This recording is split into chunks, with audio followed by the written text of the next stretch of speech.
बस सद्र साहब तक हम पहुंचेंगे, लेकिन सद्र से पहले अगर आप लोग इजाज़त दें तो मैं मोइन शादाब अपने कुछ शेर आपकी खिदमत में पेश कर दूं। शुक्रिया 1.5 ताली के लिए।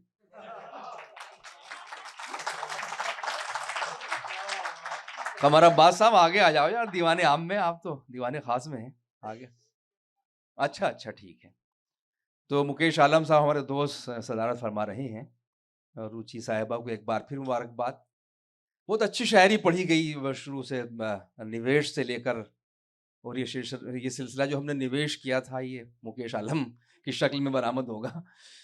तो अमरदीप सिंह हमारे बड़े प्यारे भाई हैं। जब ये अपना कलाम और सरदार वाला शेर पढ़ा के सरेदार एक दिन, तो सरदार तो होता ही सरेदार है, जाहिर है कि वो बड़ा योगदान है सिखों का उर्दू शायरी में भी और हिंदुस्तान की आज़ादी में भी। मुझे वाकया याद आ गया, दिलचस्पी के लिए पढ़ रहा हूँ। यहाँ हमारे सुरिंदर सिंह शजर एक शायर हैं, तो उनकी किताब आ रही थी शजर सदा। उस पर मुज्तबा हुसैन से, जो बड़े सैटारिस्ट थे मुज्तबा हुसैन, बहुत अच्छा लिखते थे। तो उनके बाद वो किताब उन्होंने भेजी कि साहब कुछ मेरी किताब पे लिख दीजिए। तो शजर सदा नाम था, तो उन्होंने लिखा है, उस किताब में ही शामिल है वो, कि जब मैंने सुरेंद्र शजर की किताब का टाइटल देखा शजर सदा यानी आवाज़ का पेड़, तो मुझे लगा कि यार आवाज़ का पेड़ कैसे हो सकता है। लेकिन जब मैं आगे बढ़ा तो मुझे अचानक ख्याल आया कि जब कोई सरदार शायरी कर सकता है तो आवाज़ का पेड़ भी हो सकता है। तो ये उन्होंने किताब में लिखा भी है कुछ। तो बहरहाल ये तो एक तफन्नुन तबाह की बात थी। बहुत अच्छे शेर सुनाए अमर सिंह साहब ने। मैं यहाँ से अपनी बात शुरू करता हूँ। मतलब पहले सुन लीजिए दोस्तों। अर्ज करता हूँ कि दाद के हक में लोग इतना गिर जाते हैं। दाद के हक में सिर्फ शायरी में दाद नहीं मिलती, बल्कि हर फील्ड के लोग चाहते हैं कि दाद मिले। दाद के हक में लोग इतना गिर जाते हैं, तितली मार के कागज पर चिपकाते हैं। दाद के हक में लोग इतना गिर जाते हैं, तितली मार के कागज पर चिपकाते हैं। तितली मार के कागज पर चिपकाते हैं। जो शेर जहां से याद आएंगे वो पढ़ूंगा। अर्ज करता हूं, मतलब क्या समझते हो कि कोई फूल लेके आएगी? क्या समझते हो कि कोई फूल लेके आएगी? जिंदगी आई भी तो बस दिल दुखाने आएगी। क्या समझते हो कि कोई फूल लेके आएगी? जिंदगी आई भी तो बस दिल दुखाने आएगी। जिंदगी की जगह मैं लड़की कह देता तो शायद ज्यादा दाद मिल जाती। क्या समझते हो कि कोई फूल लेके आएगी? जिंदगी आई भी तो बस दिल दुखाने आएंगी। और शेर मुलाहिजा करें दोस्तों, ये मतलब तो मैंने इसलिए पढ़ा कि गजल खोलनी थी मुझको, मतलब बनाए मतलब था। शेर पढ़ता हूं। अर्ज करता हूं कि ख्वाब के आने से पहले नींद आनी चाहिए। ख्वाब के आने से पहले नींद आनी चाहिए। ख्वाब पहले आ गए तो नींद कैसे आएगी?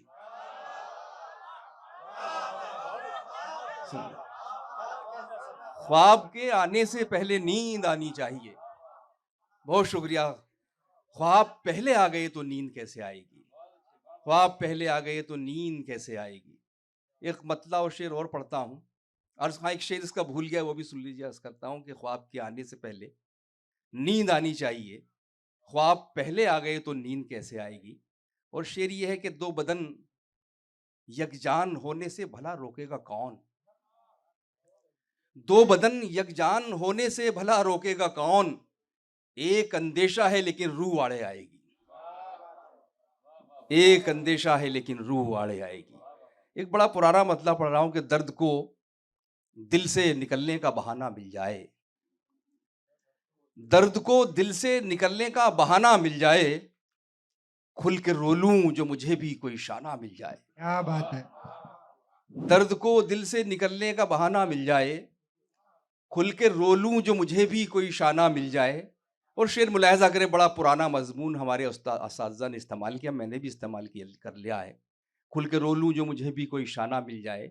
शेर ये है, उसके कूचे की तरफ चल तो दिए हैं लेकिन, उसके कूचे की तरफ चल तो दिए हैं लेकिन, कहीं ऐसा ना हो रास्ते में जमाना मिल जाए। क्या बात है। वाह वाह वाह वाह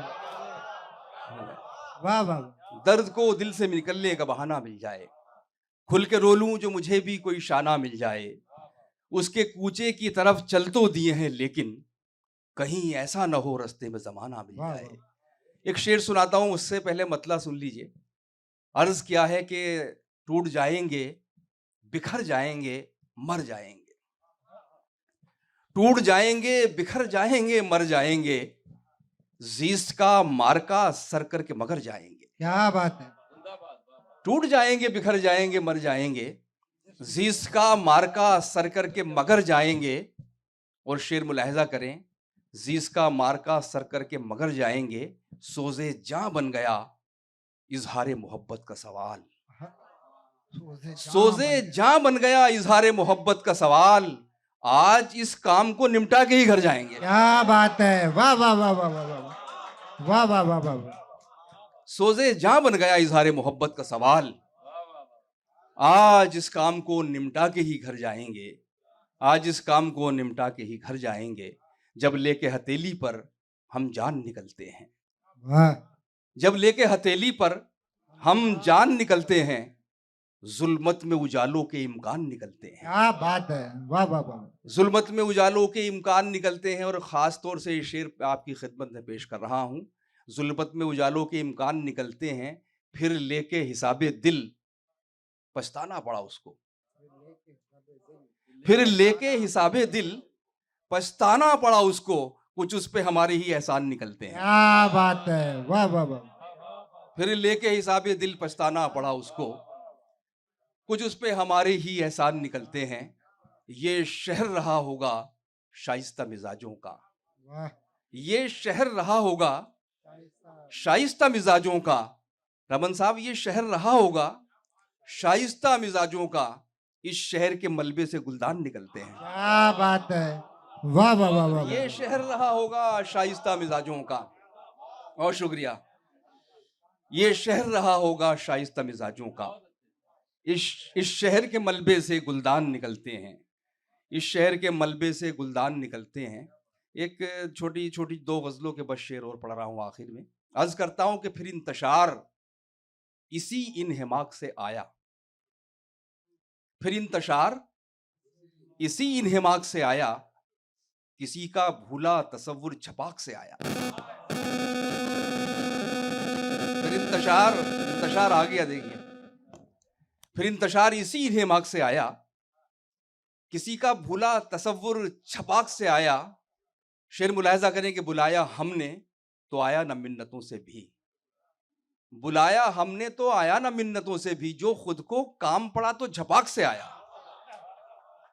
बुलाया हमने तो आया न मिन्नतों से भी, जो खुद को काम पड़ा तो झपाक से आया।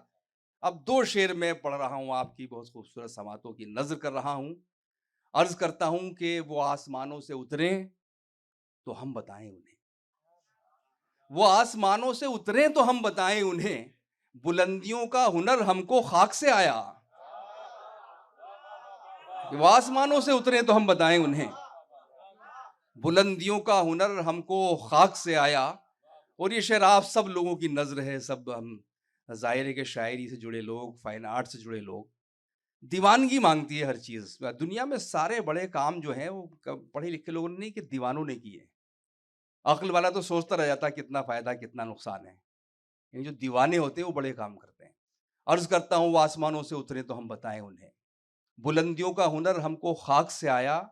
शेर ये है शाहिद भाई कि ये होशमंदी किसी काम की नहीं निकली, ये होशमंदी किसी काम की नहीं निकली, उजाला सारा गिरेबां के चाक से आया। ये होशमंदी किसी काम की नहीं निकली, ये होशमंदी किसी काम की नहीं निकली, उजाला सारा गिरेबां के चाक से आया। आखिरी गजल मतला नहीं पढ़ रहा, इसलिए नहीं पढ़ रहा कि मतला है ही नहीं उसका, तो कहां से पढ़ूं।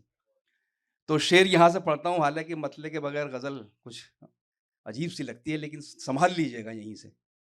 अर्ज करता हूं कि कहां की मंजिलें कोई सराय तक न मिली, कहां की मंजिलें कोई सराय तक न मिली, सफर थकन के अलावा कुछ और था ही नहीं।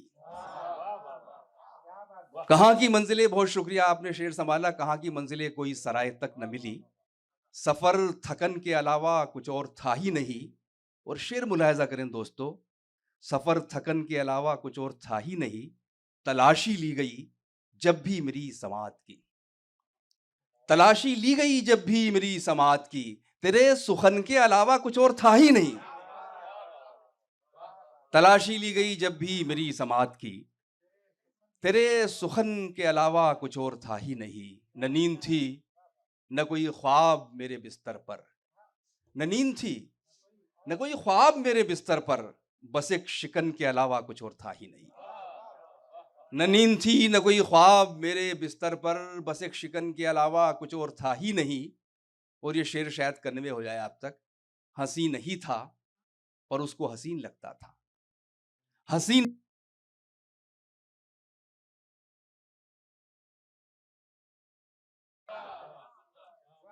हंसी नहीं था पर उसको हसीन लगता था। ये हुस्ने जन के अलावा कुछ और था ही नहीं। कहाँ की मंजिलें कोई सराय तक न मिली, सफर थकन के अलावा कुछ और था ही नहीं। आखिरी दो शेर इस गजल के। पहले वो शेर की जो जिसकी वजह से मैं ये गजल कहने पर मजबूर हुआ, वो शेर मैं आपको सुना रहा हूँ। अर्ज करता हूँ कि ये हुस्न जन के अलावा कुछ और था ही नहीं, कि ये किसका शहर था, बाजार तो बहुत थे वहां। ये किसका शहर था, बाजार तो बहुत थे वहां, मगर कफन के अलावा कुछ और था ही नहीं। ये किसका शहर था, बाजार तो बहुत थे वहां, मगर कफन के अलावा कुछ और था ही नहीं। आखिरी शेर, मैं बेवकूफ था जज्बे तलाश करता रहा। मैं बेवकूफ था जज्बे तलाश करता रहा, वहां बदन के अलावा कुछ और था ही नहीं। कि मैं बेवकूफ था जज्बे तलाश करता रहा, वहां बदन के अलावा कुछ और था ही नहीं। वहां बदन के अलावा कुछ और था ही नहीं। बहुत शुक्रिया दोस्तों। आइए बस अब आखिर में हम आज के सदर आली वक़ार, बहुत प्यारी शख्सियत, और लुधियाना जो साहिल लुधियानवी का वतन है, साहिल लुधियानवी का शहर है, वहाँ की रौनकें आजकल जिन चंद लोगों से आबाद हैं, जिन्होंने शायर की रूह को भी ताज़ा किया है अपनी शायरी के ज़रिए भी, और अपनी जो अदबी सरगर्मियाँ हैं उनके हवाले से भी। उनमें एक नाम जनाब मुकेश आलम साहब का भी है।